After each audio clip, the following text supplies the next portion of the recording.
Alors, sous la couverture. Et bah voilà, mec, 380 vues. Il y a 3 mois. C'est nul. Ça fait à peu près 100 vues par mois, quoi. C'est nul. Sachant qu'on en a 20 chacun par mois. C'est pas la folie, quoi. Sur du PNL de frères, album événement, ouais, c'est chaud un peu. On avait tout en termes de marketing. Hein. Putain. Faut qu'on change de stratégie. On a clairement pas la bonne. On a clairement pas la bonne. L'inverse de l'actualité, c'est la nostalgie. Hein. Ouais, on peut partir sur de la nostalgie, mais tu penses à quoi, par exemple?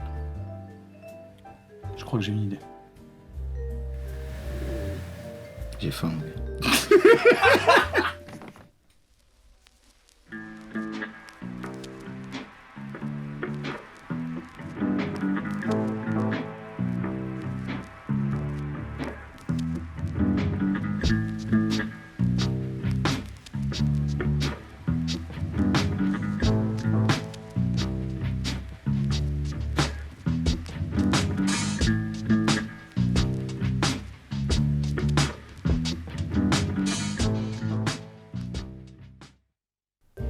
Salut, bienvenue dans le deuxième épisode de Sous la couverture.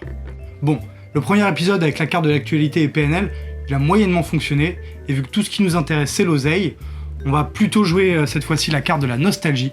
Ressortez vos bracelets à clous, votre Vivel Up, on va parler de Green Day.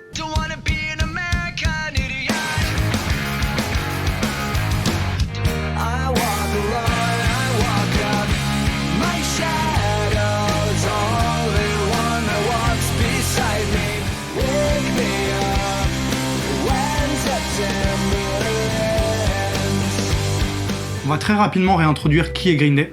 Donc c'est un groupe de punk rock américain composé de 4 membres, Billy Joe Armstrong, Mike Dirnt et Très Cool.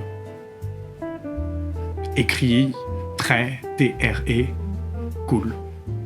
Il s'appelle Très Cool. Merci à lui. Oh, hello. I'm Trey Cool from Green Day.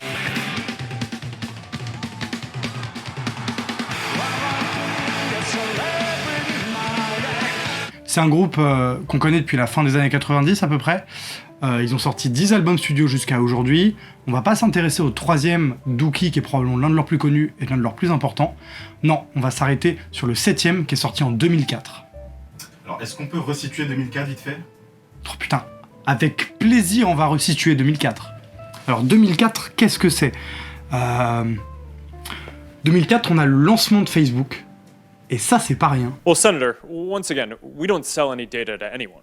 On a Nicolas Sarkozy à la tête de l'UMP. Vous en avez assez, hein? Vous avez assez de cette bande de racailles.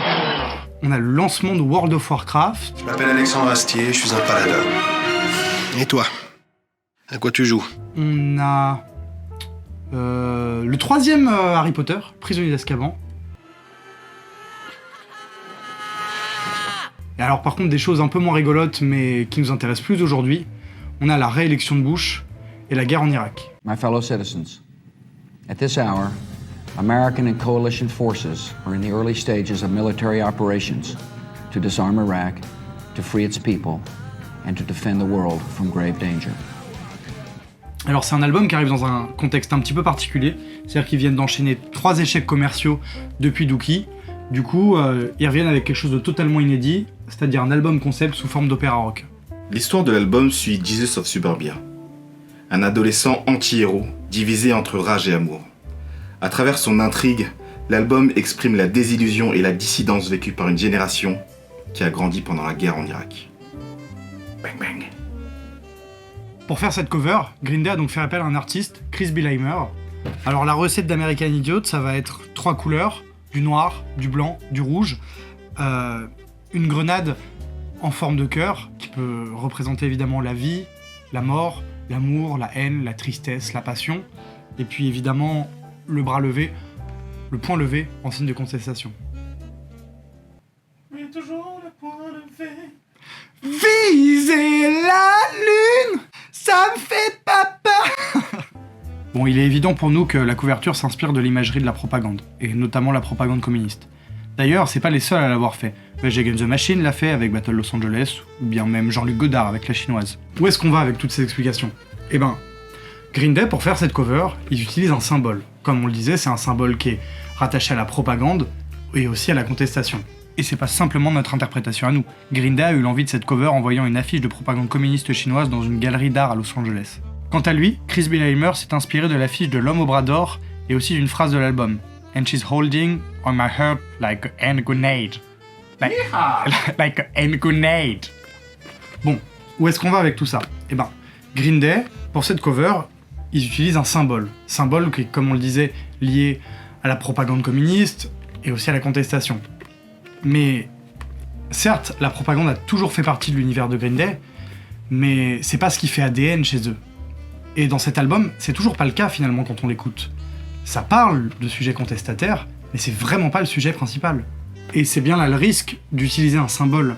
C'est-à-dire que sa force, ça va être de simplifier tout un univers et tout un esthétique dans quelque chose que tout le monde va comprendre. Le problème, ça peut justement que ça simplifie un petit peu un propos.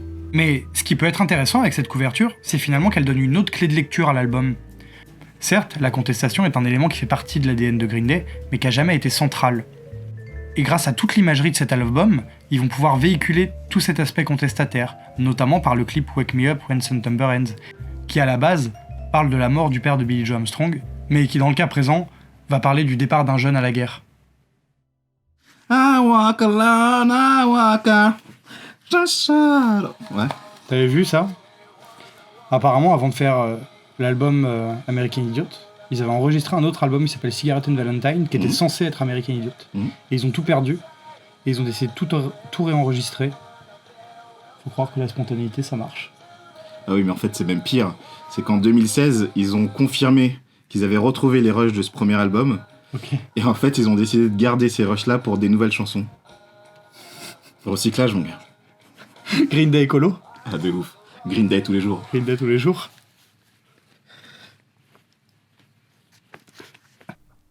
Bon, merci d'avoir suivi ce deuxième épisode de Sous la couverture. Pour ce deuxième coup de cœur, on va parler d'un album qui est sorti assez récemment par contre. Un album qui s'appelle Radio Suicide, d'un artiste qui s'appelle Makala. Damn. Gros big up, allez écouter ça, c'est absolument incroyable. Mais ça n'a pas grand chose à voir avec Green Day par contre. C'est juste incroyable. C'est juste incroyable. C'est juste l'album de l'année et un album qui va marquer la décennie, donc ça a tout à voir. Écoutez ça et dites-nous ce que vous en pensez. Bye. Skrrr.